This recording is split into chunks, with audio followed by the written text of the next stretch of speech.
So here it was 1958, and you were able to put your name on a script for the first time. Mm-hmm. What was that feeling like? It was a strange feeling because, first I kind of didn't believe it, but I remember coming into a restaurant here in New York, and afterward there was a very nice man named Al Levy who had been Suskind's partner, really. And I saw him afterward, and he said, "You look so different walking into the place than when you'd been before." So obviously, I did feel something, that I just felt good about it. I felt it was like taking a deep breath, and that this. Although, once I moved into that again, I missed the group that we had. I missed that support. we saw each other still, of course, and remain friends. But I had my name back, but I was thrown out into this jungle again. Were Abe and Arnie, were they still blacklisted at this point? Yeah, they got cleared later. Like Yeah. a few years later, or? Well, yeah, it would have been a couple of years later, I would think, yeah. Yes. Were most of your friends at this point still blacklisted? Yeah. I think I was one of the first. It was breaking up by that, by that time. Trumbo had worked under his own name, and other people. And he was one of the Hollywood 10, Yeah. so that was Yeah. very crucial. And you mentioned Carlo Ponti, he being from Italy. How did Europeans take to this blacklisting that was happening in America? They thought it was ridiculous. All the Europeans I knew, they thought it was just ridiculous. That they were against it. Many of the, the artists, the European artists, were on the left anyway, so they were against the Cold War. And but this, they think we're very backward, a lot of things. So and that was one of them. Had you been subpoenaed, do you know what you would have said? Was that a very frightening thing for you at that point? Well, I was torn, really. On the one hand, I had a big impulse to do what I said before, to go and say whatever about myself. I had no secrets, to do it. And then I would have risked a contempt citation and possibly going to jail if I'd refused to give names after answering their other questions. So that would have been that risk. And on the other hand, if I'd taken the Fifth Amendment, I would have been safe from that. And I was torn about what I was going to do. I like to think I would have done the first. But who knows? All I was certain about is that I wouldn't name anybody else. That was the bottom line, anyway. Had your political ideologies changed at all in that time? They're probably less rigid as they want to. But I was still, I'm an unrepentant lefty in that sense. I'm not a communist in the way that I was before. I'm some kind of disorganized socialist, probably, But that's still the side that I'm on. Yeah. When was the first time you wrote a non-blacklist television script? Do you remember? I don't know whether this was the first, but CBS decided to put on You Were There again on a Saturday noon, I think, as a children's show. And I knew the producer, the woman who did it, and she called me up and said, "How would you like to do a couple of these under your own name now?" And so I did. I remember I did Paul Revere, one I had done before. I forget what the other one was. But they weren't very good. It was very interesting. At a time when there wasn't McCarthyism, they were very timid in the choice of subjects of the shows that they did, and the show wasn't successful. Did they choose the subject? Yeah, they did, yeah. Did you ever keep in contact with your fronts after you were cleared? Just Leslie and Leo. Leo, because Leo became an executive with in a television company. He was associate producer on a series called Naked City and Route 66. So I stayed in contact with him and with Leslie, those two. Yeah. Were your names ever put back onto the scripts? No, you know, it's what they've started doing in Hollywood on movies, but they haven't done it yet in on television. They should, but they haven't. Did you ever receive an apology from anyone? No. No, I mean, who's going to apologize to me? I mean, you know, William Paley or Jack Warner or some, you know, there was nobody to, no. I never saw Fred Coe again, and, nah. No. Well, after you were cleared, you really didn't work in television that much. No, I wasn't interested in working in television. I just wanted to do movies. Why? It's been my first love, really, and also the other thing was that television was all out in Hollywood then, you know, and I was here in, you know, in the East. I did some television pilots, none of which ever got done, but I never did work for television, really. Well, tell me about writing the 1963 Fail-Safe screenplay that you did. What was that like? Tell me about writing that. Well, that wasn't too difficult, really, because it was from a book, it was from a novel, and it was a melodrama, which meant it was plot directed, you know, and the plot worked out very schematically.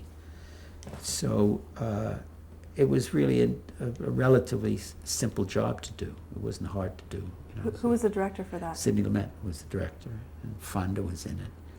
He was wonderful. The other one who was wonderful in it was Larry Hagman, played his translator, and was very, very good in it. Was this a story about the Cold War? Well, it was about the Cold War, sure. It was about, you know, a bomber getting loose and not being able to get called back. That didn't have any of your experience go into that? No. Into that no, rewrite? no. It was just essentially, you know, it's about this insanity that's going on at that time. Yeah.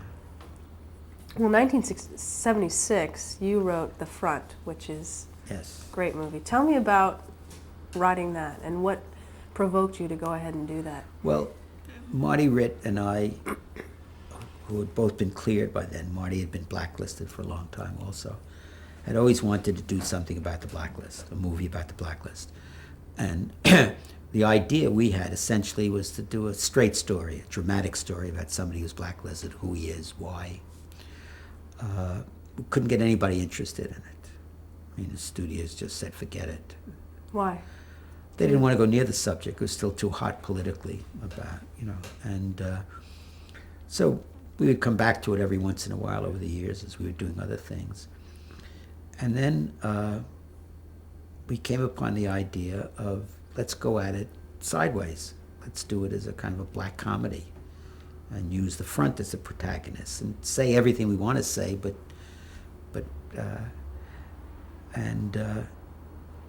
so we took the idea to, I wrote up a little 4 or 5 page treatment about what it might be, and we took it to a man who was a friend and had been our ex-agent, who was then the head of Columbia, David Beagleman. And Beagleman was a rogue. I always liked him, really, because I never had any real dealings with him, but he was a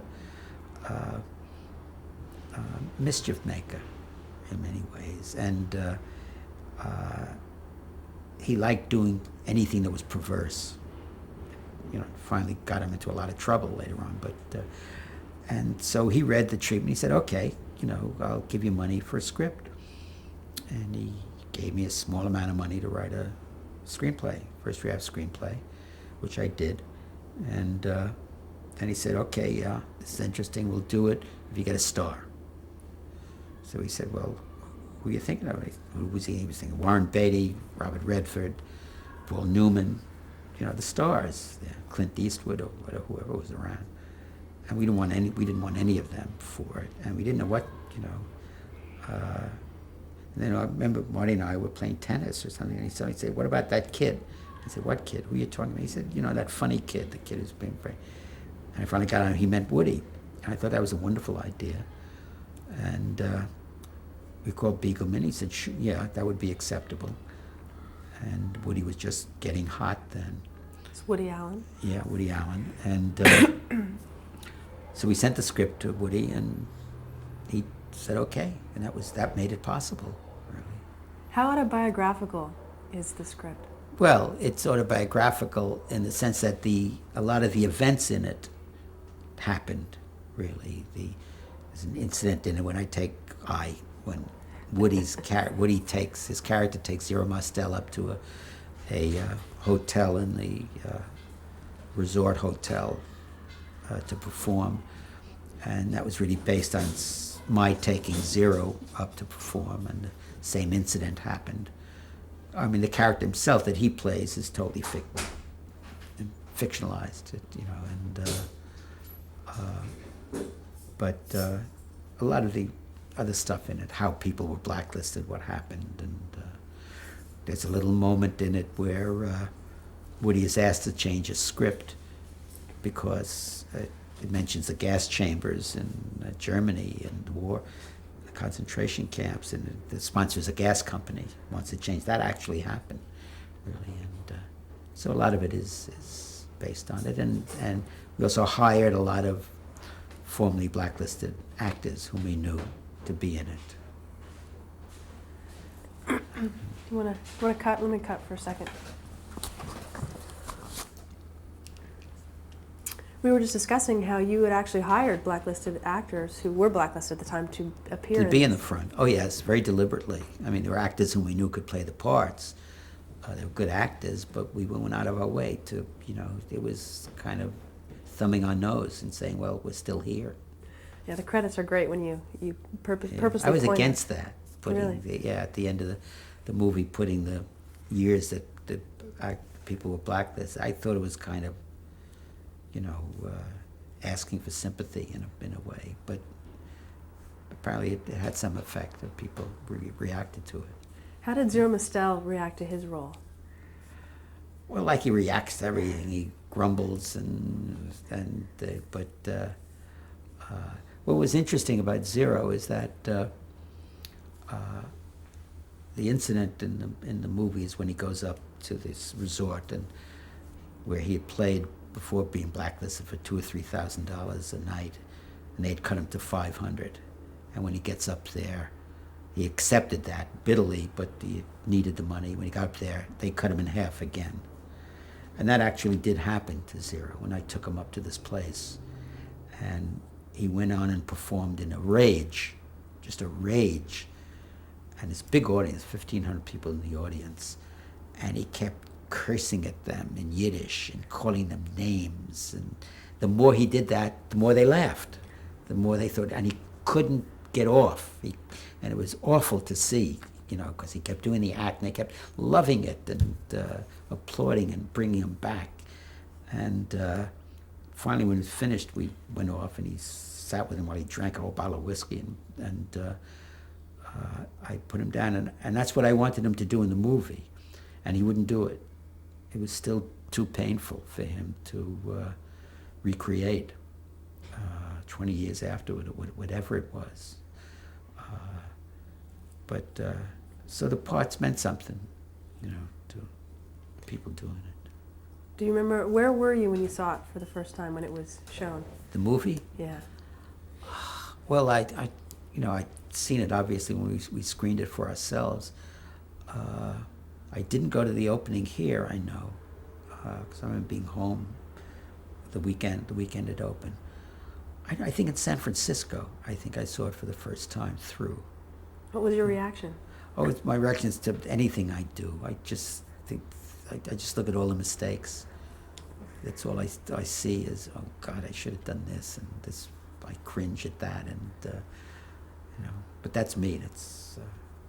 How did everyone react? The industry, people in general, how did they react to the subject? What was happening? How did they react to the movie? Yeah. Everybody liked, everybody was very pleased, to see it. And, I got nominated for an Academy Award, but it was very interesting. When I went to the ceremony, I ran into Lee Grant before it was starting. And she said, congratulations, but you know this is all you're going to get. You're not going to get the thing. They'll go this far to nominate you, but they ain't going to give it to you, you know. And I think she was right. Everybody wanted to acknowledge it and acknowledge the fact of it. And so that was nice. And she was blacklisted, wasn't she? Yeah, she was blacklisted also, yeah. She went on later to win Oscars, but I think Yeah. she was blacklisted for a while, yeah. Yeah. So overall, doing that, what kind of a feeling was it to get that movie done? Was it very It was a cathartic? wonderful feeling. It was great. It was, it was a very happy experience doing it. And we all felt we had, it was a kind of revenge. It was a kind of saying, you didn't kill us. And we're back doing what we do. It was very nice. It was moderately successful. Got, but it keeps coming back. That's what's nice about it. And people remember it. It's wonderful, yeah. Yeah. Well, I know in about 1978, I think you did write for television again. I have 2 pilots called Sparrow for Sparrow. Oh yeah, for Burt Leonard, yeah. I did a number of pilots for him, but that one got shot. I know 2 of them. They did 2 hour 90 minutes. It was something like that, but they never sold. Oh, they didn't? No. How were you approached to do that? Was that something that you had been interested in doing? No, but I knew the producer, the man who did it, who had also done Naked City, Burt Leonard, and he approached me to do it. Why was it not picked up, do you think? I think because the protagonist, the boy who played the main character, was not good enough, essentially, and it all revolved around him. And the second pilot we did, which was very good casting. Lily Gish was in it, and it was directed by a ex-blacklisted director named John Berry. And I thought it was good. I thought it was a good show, but the boy he wasn't enough. It wasn't that you didn't want to see him again necessarily. He was sweet, he was nice, but and I think mainly that was the reason. That plus all the unknown reasons. We're going to skip over you did a lot of film work, but we want to kind of tackle most of the television things that you've done in your later career. I know in 1980 you actually directed for the first time. Yep. That was Little Miss Marker? Little Miss Marker, yeah. Had you always wanted to direct? I had wanted, but I'd never had my heart in it particularly. I'd never had a fire in my belly to direct. And then on Little Miss Marker, I was approached to write it, and just kind of an impulse, I said, well, I'll write if I can direct it, and much to my surprise, the producer said, fine. And looking back on it, I don't think it was the kind of thing I should have directed as my first feature. Why is that? I think it was the 4th remake of a Shirley Temple movie, and it needed much more style than I was able to give it or be prepared to give it, essentially. And it needed either a 20-year-old director hot out of MTV or something like that, or somebody who had done 40 movies already. It needed, I wasn't right for it. I wasn't prepared for it. I made a mistake in the casting. I thought I could get something going between 2 people as different as Julie Andrews and Matthau, and I couldn't. Nothing happened at all between them, so that didn't work. It's a nice movie. It's mild, too mild, and it's nice, but it wasn't. Don't look back on it as a happy experience. But you did go ahead and direct again because yes, that 1990. That was a happy experience. I wrote and directed a half-hour thing for HBO with Matt Dillon and Kira Sedgwick. What was that called? Return to Kansas City, and it was much more my kind of my kind of material. I had 2 very good actors, and that turned out well.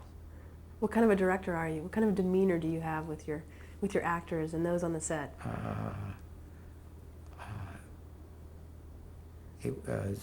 It's mild but deceiving. I love actors. I love working with actors, and I appreciate them, and I think if I have any talent at directing at all, within that. It's with working with actors. I don't think I know that much about the camera. Or, when I first directed, I called all my directing friends to say, what do I do? And it's very funny, the different responses I got from different ones about them. The best response was from George Cukor, who said, "Don't tell anybody, but it's the easiest job in pictures." And did you agree with that? Well, it is, of course. It's because if you're not a total schmuck, and arrogant, and everybody will do it for you. The cameraman will tell you where to put the camera. The editor will tell you what shots you need. The script supervisor will tell you what to do. And if the script is good and it's cast well, your grandmother can direct a movie. Yeah, maybe not like Kurosawa or Renoir or something, but good enough as 90% of what you see today. What is your experience as a writer? What did that bring to you as a director? Did that help you, or was that a hindrance? Well, I come from a tradition that believes in the primacy of content. That's the first, the sanctity of the script, the importance of what is being said. What's this all about? What does it mean? So the concentration is always on that. Not how it looks necessarily, or you can go to the other extreme, of course, and just set something up and do it. But you direct if you're a writer because you want to control your material more. That's what you want to do. And you shouldn't. One of the dangers is you fall in love with your material too much, and fall in love with the words, and don't. And one of the things I learned is to trust the actors if you've cast it well. They will always bring an emotional element to the part that you haven't thought of, So when you're writing something even, and the character portrays that, you just kind of let them go with that character that you've written too? Is that how it works as a writer as well, when you've written a script? I don't know.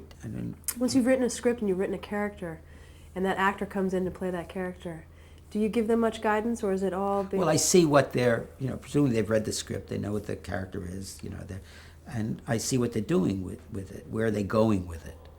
And if they're going too far, you bring them back, or but if they have an idea that you haven't thought of, but it works for that character and gives it an added element, you'd be a fool not to go with it.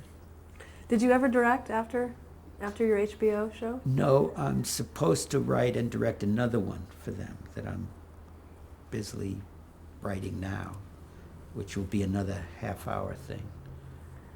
Looking forward to that? Very much. I wish I could skip over the writing part and just go into the directing, because I'm having a lot of trouble writing it. But, how long does it usually take you to write a script like that?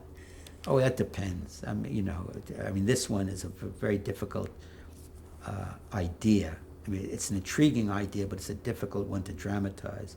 So I'm having a lot of problems with it. The previous one was easy. It was from a short story, and it was not hard to do.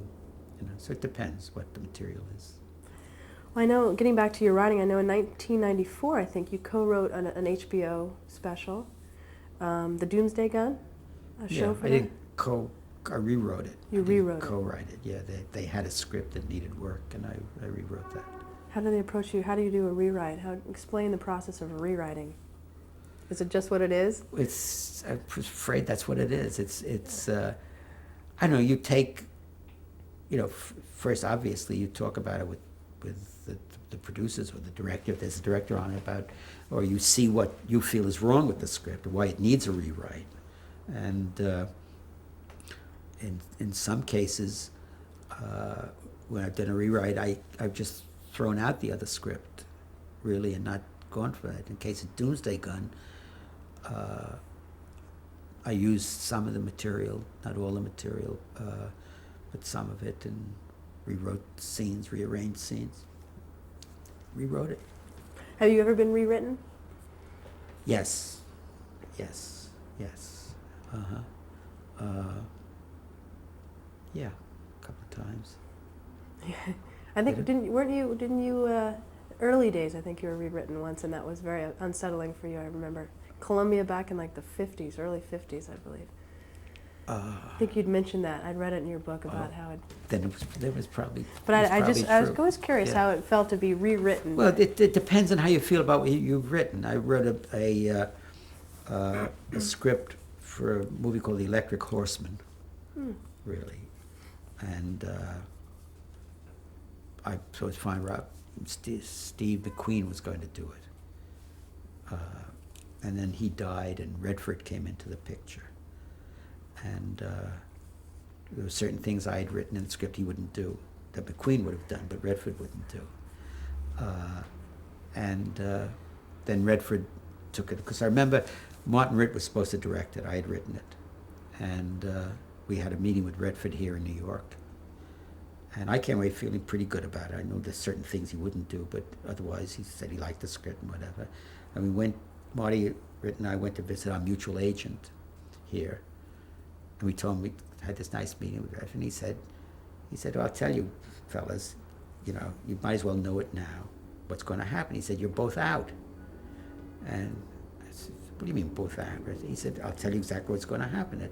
Redford's going to hire his friend Sidney Pollack to direct it, and Pollack is going to hire Alvin Sargent or David Rayfield, who are his friends, to rewrite it. And we said, but he said, I tell you, that's what's going to happen. That's exactly what did happen. So, that's... The way of the that business. happens. That's the movie business. That's the business. Well, in 1996, you published your memoir, Inside Out. Yeah. What made you decide to write that? Well, the editor, a man named Jonathan Siegel at Knopf, came to me. What he wanted to do originally was to publish the screenplay of The Front, and I would write an introduction to it. And so we started talking about that, and that gradually developed. He said, well, what about something bigger than that?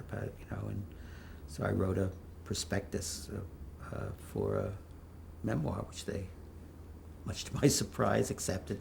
Then I had to write it. And How long did it take you to write? It took me a long time because I didn't get enough in advance to live on, so I was always stopping to do something else. So it took about 5 years really to write. That's great. Well, I know one of your more recent things that you've been honored for, Miss Evers' Boys, that did very well at the Emmys this last year. Yeah. Tell me about how you got involved with that project. Well, that was HBO, because in between Doomsday Gun and Miss Evers, I had done some work for them on another HBO show. And when Miss Evers' Boys came up, they just called me and said, would you be interested? It was a play, and I liked the play very much, and I just wrote the screenplay. They asked me to do it, and I did it. We're going to take a break. Okay. Come back.